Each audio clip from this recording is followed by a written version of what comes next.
Ya, bismillahirrahmanirrahim. Assalamualaikum warahmatullahi wabarakatuh.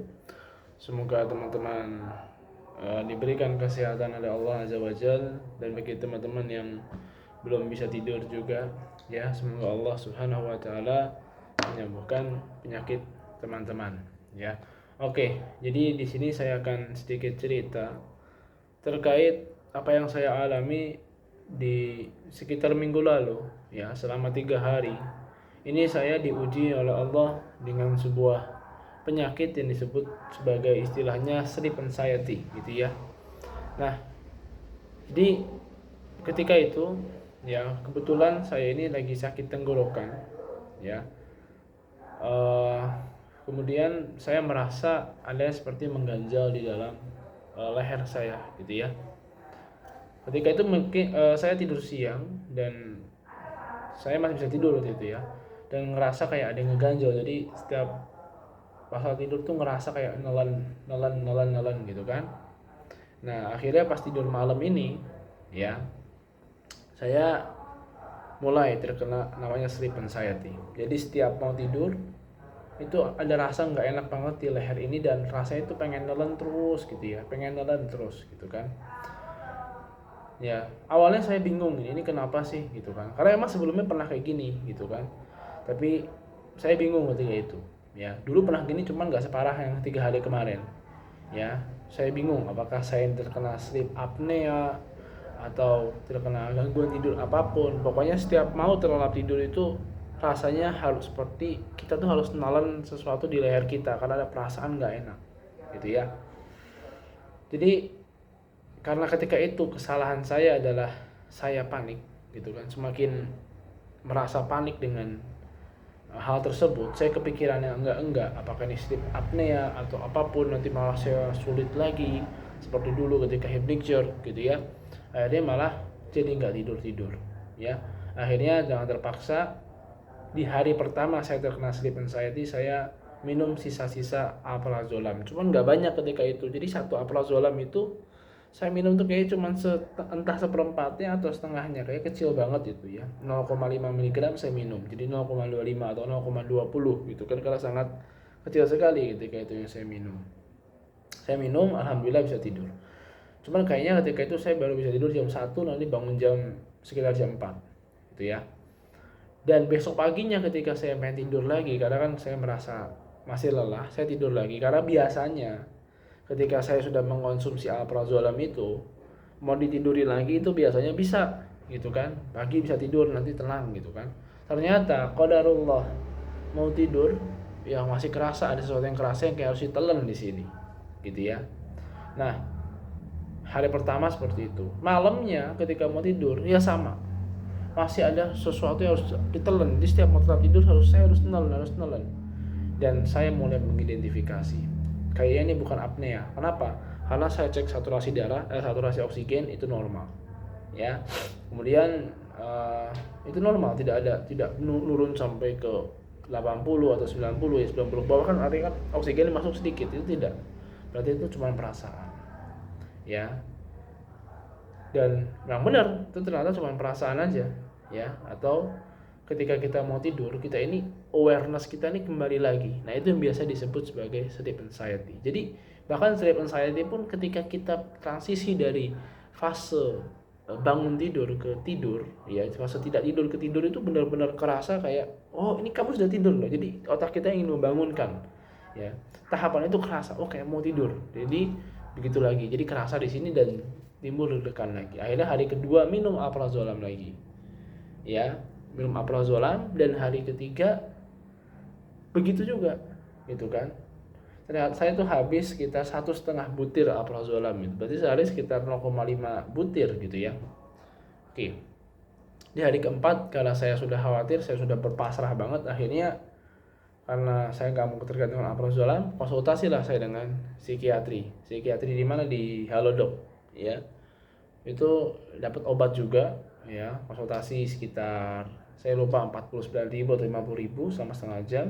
Kemudian juga pakai Halodoc itu diberi obat, ada saya lupa, atau Calexetin, kemudian ada dikasih vitamin neurobion, ya, dan satu lagi itu kalau nggak salah entah clobazam atau clozapine, nanti saya cek lagi ya, ada obat itu.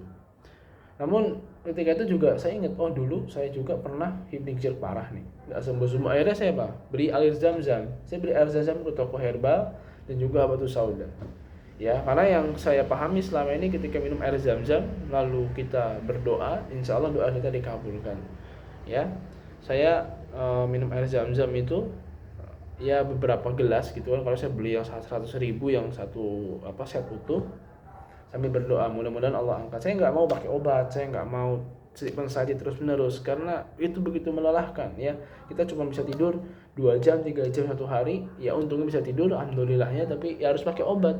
Saya nggak mau pakai obat gitu kan. Ada saya minta doa orang tua saya, kemudian saya ya artinya bukan minta doa saya langsung ya, ke orang tua saya ngobrol aja, siapa tahu orang tua saya mendoakan gitu kan. Kemudian pakai air zam-zam, kemudian habatus sauda, demi apa? Demi nggak minum obat itu klobazam, kareksetin dan sebagainya. Karena kalau saya pribadi, saya bukan meremehkan obat, tapi saya memang tidak mau terlalu bergantung sama obat-obat gitu. Kalau seandainya natural masih bisa, kenapa harus pakai obat gitu ya. Dan alhamdulillah ya, malam itu coba saya tenangkan diri, saya dengerin ruqyah gitu ya, ruqyah untuk supaya nggak ada anxiety gitu, saya dengerin gitu ya. Awalnya agak masih begitu, masih kerasa gitu. Saya hampir menyerah untuk minum obat.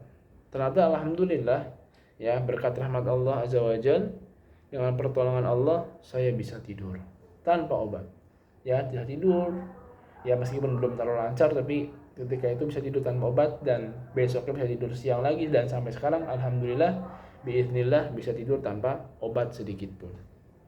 Oke, di sini saya mengambil sebuah hikmah. Kemungkinan ketika itu saya merasa sedikit sombong gitu ya. Kadang-kadang dengan hypnic jerk yang saya pernah derita selama bertahun-tahun, sekitar 2 tahun lebih. Sebenarnya rutinnya sih 1,5 tahun, tapi di sekitar 2 tahun itu sudah mulai di tahun ke bulan ke 1 setahun lebih 7 bulan itu sudah mulai oke gitu kan ya. Dan sampai sekarang pun oke gitu kan. Saya kadang-kadang merasa sombong. Saya bilang, sleep anxiety kan orang banyak yang menderita sleep anxiety. Pasti mudah solusinya karena ditemukan obat sini dan situ. Itu ada kesombongan, meskipun kadang-kadang saya nggak sadar ya. Saya ada terbetik kesombongan sedikit ya. Dan itulah yang mengingatkan saya ingat pada firman Allah Azza wa Jalla di surat Ali Imran ayat 160 ya, bahwasanya intinya adalah jikalau Allah menolong kamu ya, maka tidak ada yang dapat mengalahkanmu. Tetapi jika Allah tidak memberikan pertolongan ya, maka siapa lagi yang dapat menolong kamu? Artinya apa ya? Kalau kita tanpa pertolongan Allah ya, kita nggak akan bisa tidur ya. Itu yang saya ambil hikmahnya ya. Bayangkan sleep anxiety aja, yang mana menurut saya pribadi adalah lebih ringan dibanding hypnic jerk ya.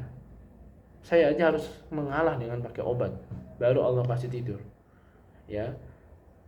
Padahal penderita sleep anxiety itu lebih banyak dibandingkan hypnic jerk. Hypnic jerk kan katanya sulit, penderitanya jarang dan sebagainya. Tapi kenapa ya dengan hypnic jerk kadang-kadang saya tidur hypnic jerk sebentar bisa tidur normal lagi, tapi sleep anxiety ini berjam-jam nggak bisa tidur. Itulah pertolongan dari Allah ya, di surat Ali Imran tadi ayat 160 ya. Mungkin terbetik kesombongan sedikit ya, kadang-kadang memang begitu ya.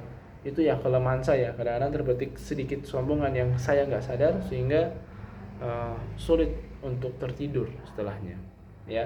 Mungkin itu karena saya sombong dan sebagainya. Seharusnya ketika itu ya sudah, saya tenangkan diri, kemudian gak usah sombong, gak usah meremehkan. Banyak sekali orang menderita, kalau orang banyak menderita berarti penyakit ini lebih ringan. Tidak seperti itu. Tapi serahkan semua kepada Allah Azza wa Jalla. Ini mungkin pelajaran bagi saya pribadi dan juga bagi teman-teman yang mendengarkan ya, bahwasanya kadang-kadang kesombongan kita ini membuat penyakit kita ini belum terangkat-angkat gitu ya.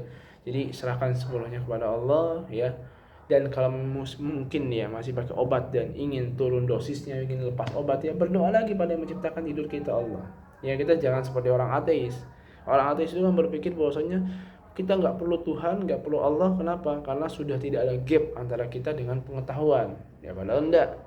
Ya, mau ada gap dan enggak mau ada gap, kalau Allah nggak kehendaki sembuh, Allah nggak kehendaki tidur, ya nggak akan tidur sampai kapanpun. Ya, dan itu memang nyata. Betapa banyak orang sudah minum alprazolam, sudah minum clonazepam, sudah minum berbagai macam obat, tidurnya nggak normal juga. Itu kenapa? Ya Allah belum tolong. Maka kita doakan teman-teman kita itu supaya Allah kasih tidur normal. Dan juga ya, kalau doakan teman-teman kita khusus yang sesama muslim, itu kita akan mendapatkan nikmat yang sama. Ya, mungkin kita sudah tidur normal, doakan teman kita yang belum tidur normal, kita ditambah lagi nikmatnya supaya tidurnya lebih normal, lebih nyenyak dan seterusnya. Oke, itu mungkin yang bisa saya bagikan. Mohon maaf bila ada kesalahan. Ya, wassalamualaikum warahmatullahi wabarakatuh. Subhanakallahumma wa bihamdika, asyhadu an la ilaha illa anta, astaghfiruka wa atubu ilaik. Barakallahu fikum.